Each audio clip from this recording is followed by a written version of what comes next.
لە خورماڵ ڕێز لەو نووسەر و ڕۆشنبیرانە دەگیرێت کە بۆ ساڵی 2023 بەرهەمیان هەبووە کە ئەمە بۆ دووەم جارە مەراسیمی لەم شێوەیە سازەکرێت و بڕیاریان داوە کە بۆ ساڵەکانی ئایندا مەراسیمەکە فراوانتر بکەن و زیاتر با بڵێین ئەو نووسەر و ڕۆشنبیرانە بەسەر بکەنەوە کە بەرهەمیان هەبووە.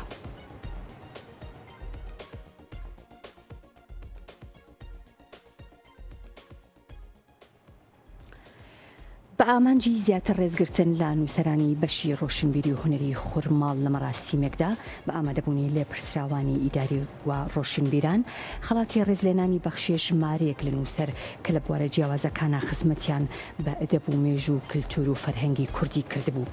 بەشی ڕۆشنبیری و هونەری خورماڵ بۆ ساڵی دووەمە ئەم مەراسیمە ڕێکدەخات و لە بەرنامەیدایە ساڵی داهات و فراوانتری بکات و هەموو ئەو خاوەن بەرهەم و توانە ئەدەبی و هونەریانەی لە ناوچەکەدا هەیە لە مەراسیمێکدا ڕێزیان لێ بنرێت.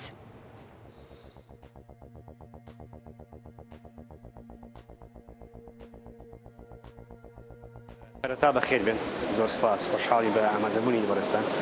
دیارە بەشی ڕۆشنبەری هونەری خورماڵ ئامانجێتی کە بتوانێت ساڵانە ئەم مەراسیمانە سازکە. بە تایبەتی ئەمڕۆ کە هەڵساین بە سازدانی ئەم مەراسیمە بەو کۆمەڵێ نووسەری قەڵەم ڕەنگینی شارۆچکەی خورماڵ و دەوروبەری. ئێمە پار هەمان بە هەمان شێوە ئەم مەراسیمەمان ساز کرد بۆ کۆمەڵی نووسەر ئەمساڵ ئەوانەی پار و کۆمەڵێکی تریش هاتوونتە ناو پرۆسەکەەوە.